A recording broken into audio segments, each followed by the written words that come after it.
It is a special Monday here in Philadelphia. The Eagles have won the NFC Championship and are on their way to the Super Bowl. So everyone in Philadelphia is extra excited. I'm excited to be on Talking Nachos, where we share with you tips to help you increase success, decrease stress, and most of all, reduce crying inside. We have an amazing guest for you today. But before we get started, I want to remind you that in Center City, Philadelphia, this April, my team can put up the text code, is our Leveling Up Your Clinical game. How to buy a practice, how to buy a second practice, what's the deal with selling to a DSO. The amazing Dr. Lincoln Harris is coming from Australia to visit us here in Philadelphia, and we have a fantastic 3-day event. To register and learn more, just text LINK to 215-543-6454. My first guest, I'm ready when my team is ready to bring him up, is one of my favorite people in dentisting, amazing sponsor, amazing friend, works for my offices. Personally, you can put his text code up, text day1 to 215-543-6454 to learn more about what Jamie does. But Jamie, you've been on many times, but just take a minute, orient our audience as to what you do in your daily day to help dentists do better. Thanks for having me on, Paul. I love the Eagles attire. Thanks. I'm all you'd decked think that out. you're a fan or something like that. Yeah, I know. So my name is Jamie DeBeese. I'm the owner and chief strategist at Day One. We are a dental marketing agency that is focused on creating a comprehensive marketing system to help dentists bring in more of their ideal patients. I mean, it's so key because they leave this part out in dental school, Jamie. They talk about the Krebs cycle. They talk about how to do a crown. They talk about it, but they don't talk about how do you get the patients into your office. But even more important than patients, the right patients for what you want to do. You know, you help so many dentists, and you know that bringing sleep apnea patients to somebody who doesn't do sleep, it's a misfit, right? But bringing implants to your friend Dr. Matt, that's a total fit. That's a Nacho fit. So the topic you want to bring up, and I think it's really important, is startups. Dentists think about, do I buy an existing practice? Do I start one up from scratch? And I believe there's a myth that if you just start up a dental practice, patients will knock on the door, text you an email to come in. Tell us a little more about how marketing affects startups and what people should be thinking about.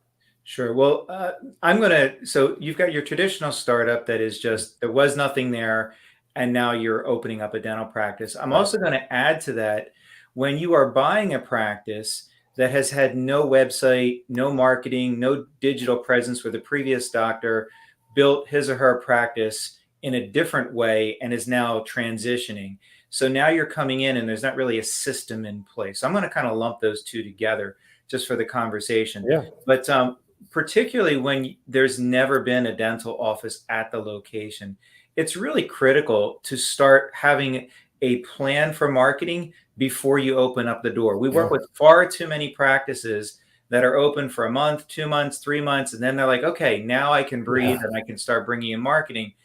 Generally, what happens is it takes about 3 to 4 months of building awareness, building branding, anything along those lines in an area. Now, there's going to be some exceptions, but basically that's a general rule. So what I'd like to tell doctors who are getting ready to start up a practice is to sit down with a marketing agency, or if you're going to do it yourself, that's fine. But really, you want to have a full marketing plan of how you want to reach people. Maybe not all the details figured out, but do you want to use ads? Do you want to do direct mail? Are you going to do video? Are you going to use social media?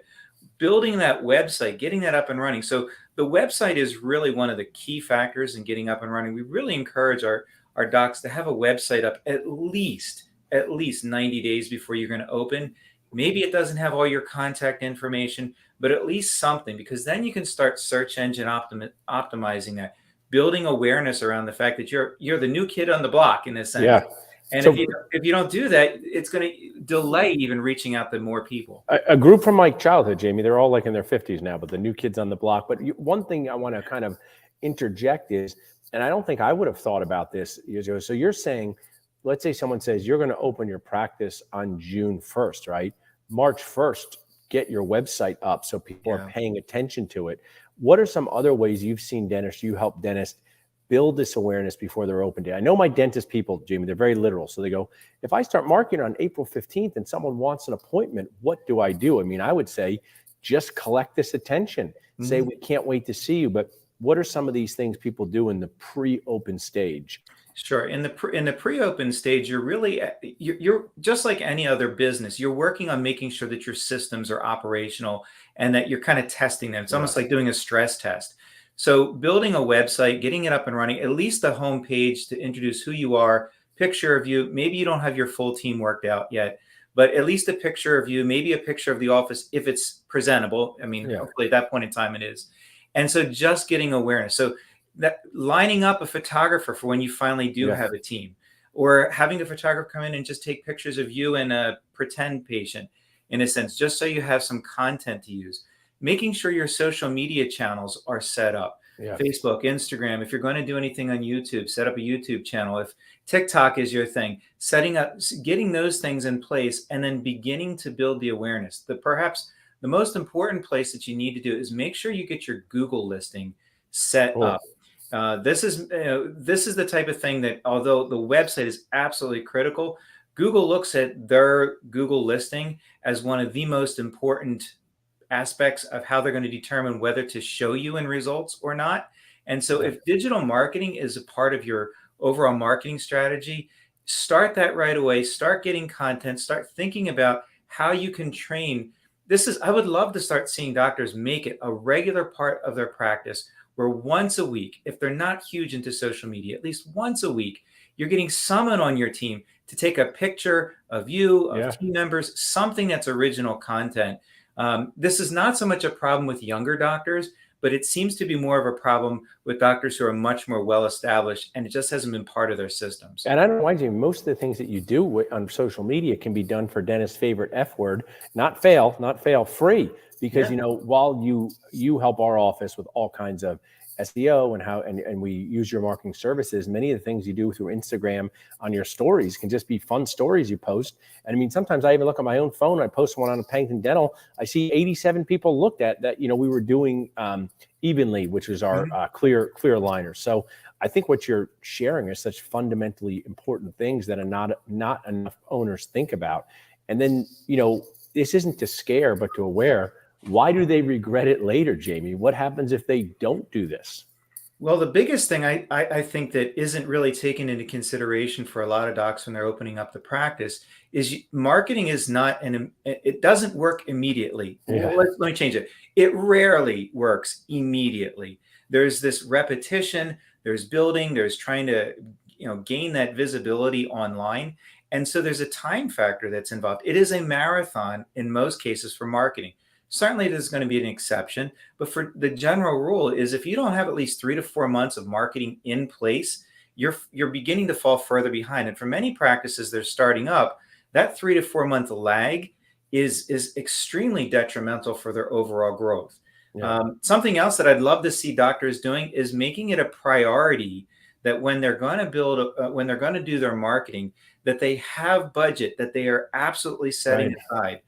Come across so many doctors where it's not even a part of their plan, and it's like whatever their startup plan is, and they get to that point where it's like they're pulling money out of something else that they've already allocated to. Which drives me Nacho nuts, because you can't make any of this happen without patients coming in and utilizing you. So sometimes maybe your cabinets don't have to be as fancy. Maybe the equipment that you purchased could be done later. It is totally mind-boggling to me, Jamie, is that you're starting this business and you kind of think as spending money as an afterthought, where this should be in the forefront. I mean, what you're sharing here is so valuable. As we wrap up, Jimmy, tell people, what does it look like to work with you? You've worked with our boost camp speakers. You've worked with dentists who have practices, startups. When someone texts day one to 215-543-6454, what happens on your first consult? So during our first consult, I will have already had some basic research ready to go on your online presence. It's part of our process of what we do. So we're going to give you a basic overview of what we see for your website, your online presence, your social media, how your reviews are looking, and just kind of give you a general score of whether or not you have some foundational issues that need to be addressed with marketing, or if it's something that maybe you don't have those in place. And so the first stage of what we would be doing if we worked with you is really building on what you have. And so during that initial conversation, it's really just setting out a very broad guideline of how we could work with you. Yeah. But every dentist that we work with, every practice we work with, it's very customized to where they are in the evolution of their practice. And so hopefully during that conversation, They're going to let me know the goals that they have. There's certain ways that you reach certain types of patients. If you're looking for ortho, if you're looking for peds, Yeah.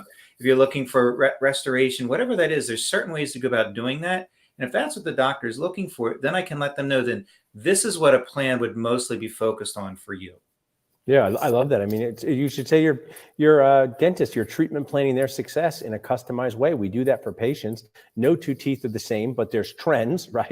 Yeah. I love when dentists say every treatment plan is so different. I'm like, do you ever not do the filling? That's usually part of it, right? But I say that in a joking way of saying every plan is customized for our patients, but there's certain trends that people need and probably fits with you. Yeah, Well, absolutely. I appreciate all the things you do. You bring fun to the Dental Nachos audience.